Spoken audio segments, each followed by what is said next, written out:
Jadi Interprofessional Education atau yang sering kita sebut dengan IPE merupakan salah satu program pembelajaran yang ada di Universitas Udayana. Program IPE ini diikuti oleh 7 prodi yang ada di lingkungan Universitas Udayana, yaitu prodi kedokteran, kedokteran gigi, kesehatan masyarakat, fisioterapi, keperawatan, psikologi, dan prodi farmasi. IPE ini terjadi saat satu atau lebih mahasiswa yang terdiri dari beberapa program studi belajar mengenai suatu hal dari suatu hal secara bersama-sama untuk memungkinkan kolaborasi yang efektif dan meningkatkan hasil kesehatan yang lebih baik. Program IPE ini biasanya dilaksanakan di 3 semester, yaitu semester 3, 1 SKS, semester 4 dan 5, 2 SKS, serta semester 6 dan 7, 2 SKS. Namun, dikarenakan adanya pandemi COVID-19, maka terdapat perubahan dari sistem IPE di mana pada awalnya terdapat kunjungan lapangan. Namun saat ini hanya ada pemberian materi atau lecture, ada student project, ada diskusi kelompok, ada pleno, dan juga ada CBT. Selain itu juga terdapat perubahan dari pertemuan tatap muka di mana pada awalnya terdapat 19 kali pertemuan tatap muka per semester, namun saat ini hanya ada 16 kali pertemuan tatap muka per semesternya.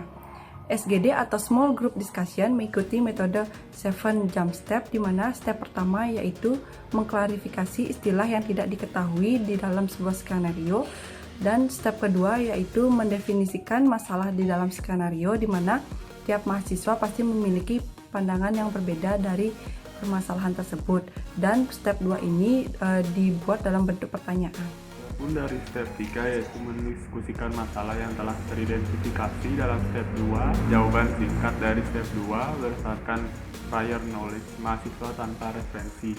Yaitu selanjutnya ada step 4 yaitu analisis masalah, mereview step 2 dan step 3, penjelasan secara detail dari step 3, diskusi interaktif, bisa dibuat skema penjelasan masalah. Lalu ada step 5 yaitu merumuskan tujuan belajar berdasarkan kesepakatan kelompok di bawah supervisor tutor. Minimal tujuan khusus harus tercapai. Yaitu selanjutnya ada step 6 yaitu self study, mahasiswa belajar mandiri mencari sumber berdasarkan tujuan belajar yang sudah disepakati. Selanjutnya ada step 7 yaitu reporting, di mana mahasiswa melaporkan sumber belajarnya dan hasil belajarnya sesi pleno. Interprofessional Collaboration Practice adalah proses dalam mengembangkan dan mempertahankan hubungan kerja yang efektif antara pelajar, praktisi, pasien atau klien atau keluarga serta masyarakat untuk mengoptimalkan pelayanan kesehatan. Tujuannya yaitu untuk menanamkan kompetensi-kompetensi IPE sejak dini dengan retensi bertahap, sehingga ketika sudah terjun langsung ke lapangan, mahasiswa diharapkan dapat mengutamakan keselamatan pasien dan peningkatan kualitas pelayanan kesehatan bersama profesi kesehatan yang lainnya. IPE atau Interprofessional Education berguna bagi calon tenaga kesehatan dari berbagai program studi agar bekerja sama sebagai satu tim untuk mengatasi berbagai kasus yang akan dihadapi di lapangan.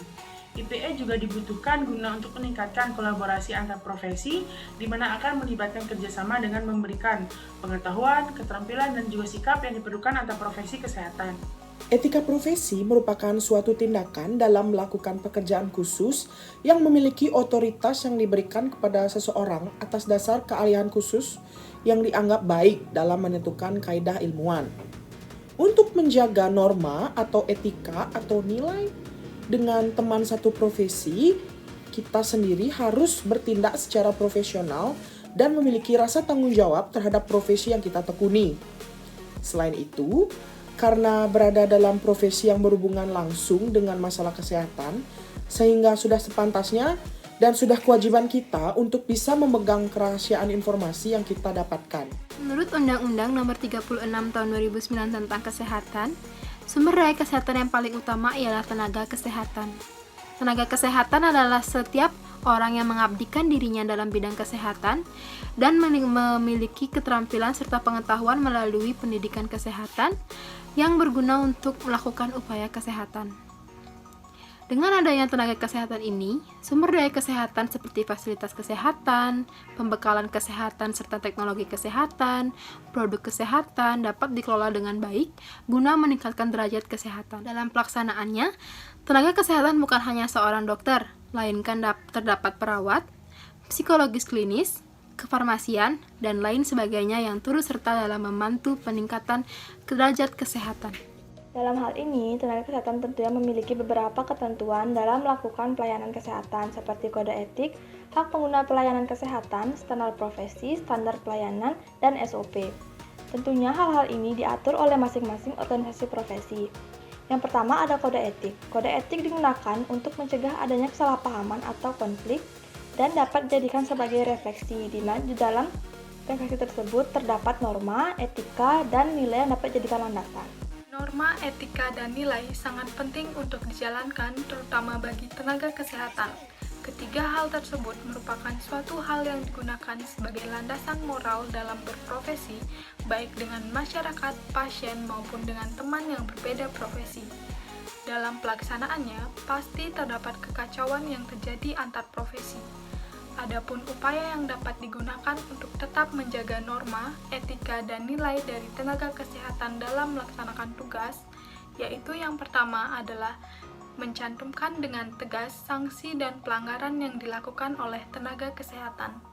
Di mana dengan adanya ketegasan dari sanksi dan pelanggaran yang ada, maka tenaga kesehatan diharapkan mampu untuk membangun kerjasama dengan baik sehingga tidak menimbulkan kerugian dari berbagai pihak. Kemudian, yang kedua adalah dengan legalisasi kode etik profesi, di mana dalam kode etik berisikan semacam perjanjian antara dewan dan setiap profesi, bahwa setiap profesi akan mematuhi kode etik yang telah dibuat bersama. Dengan adanya hal tersebut, etika, norma, dan nilai yang telah ditetapkan bisa diterima oleh kelompok profesi dan dapat mengarahkan anggotanya untuk berbuat sesuatu yang menjamin mutu moral profesi tersebut. Dewasa ini, masalah-masalah kesehatan menjadi suatu permasalahan yang krusial di masyarakat, dan juga kesehatan menjadi suatu kebutuhan pokok bagi seluruh masyarakat. Dengan adanya peningkatan dalam hal taraf hidup masyarakat ini, maka semakin meningkat pula tuntutan terhadap kualitas kesehatan. Hal ini menuntut pelayanan kesehatan untuk meningkatkan kualitas pelayanannya agar lebih baik. Tidak hanya pada pelayanan yang bersifat penyembuhan penyakit, tetapi juga pelayanan yang bersifat preventif demi meningkatnya kualitas hidup dan juga kepuasan terhadap penggunaan pelayanan kesehatan itu sendiri. Komunikasi merupakan salah satu peran penting dalam proses pertolongan pasien. Sebagai tenaga kesehatan, tentunya kita bertanggung jawab dalam setiap tindakan medis yang kita berikan kepada pasien sesuai dengan kode etik yang berlaku. Pelayanan kesehatan yang diberikan kepada pasien dan klien harus sesuai dengan standarisasi yang berlaku, dan fasilitas prasarana serta sarana yang ada harus menunjang keselamatan dan juga kesembuhan pasien. Dalam memberikan pelayanan, tenaga kesehatan harus memiliki rasa empati dan rasa tanggap yang cepat agar tercapainya tingkat kepuasan yang tinggi dari pasien maupun klien. Oleh karena itu, kita sebagai orang yang berkecimpung dalam dunia kesehatan harus sangat memperhatikan mutu pelayanan ini demi terciptanya derajat kesehatan di atas rata-rata. Menurut Adriani 2017, etika kesehatan merupakan salah satu landasan moral serta tingkah laku profesional yang dijunjung tinggi serta diamalkan bagi setiap anggota di profesi bidang kesehatan masyarakat. Dalam hal untuk menunjang dan menegakkan sebuah kode etika kesehatan, bisa dilakukan dengan memberikan sanksi berupa teguran baik lisan maupun tulisan. Salah satu cara yang dapat digunakan untuk menjaga etika kesehatan yaitu dengan menggunakan mediasi sebagai bagian upaya menuju peningkatan derajat kesehatan masyarakat, di mana dalam sebuah permasalahan kesehatan yang dihadapi dengan masyarakat bisa diselesaikan dengan cara melakukan proses mediasi dengan pihak terkait atau istilahnya dapat diselesaikan secara baik-baik.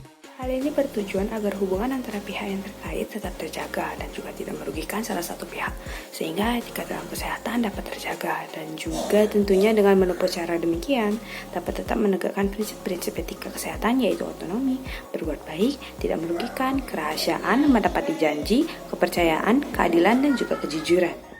Kolaborasi dari tim kesehatan ini sangatlah penting karena masing-masing dari tenaga kesehatan memiliki pengetahuan, keterampilan, kemampuan, keahlian, dan pengalaman yang berbeda di masing-masing bidangnya. Dan itu dengan adanya kolaborasi dari tim kesehatan ini dapat meningkatkan performa dari berbagai aspek yang berkaitan dengan sistem pelayanan kesehatan.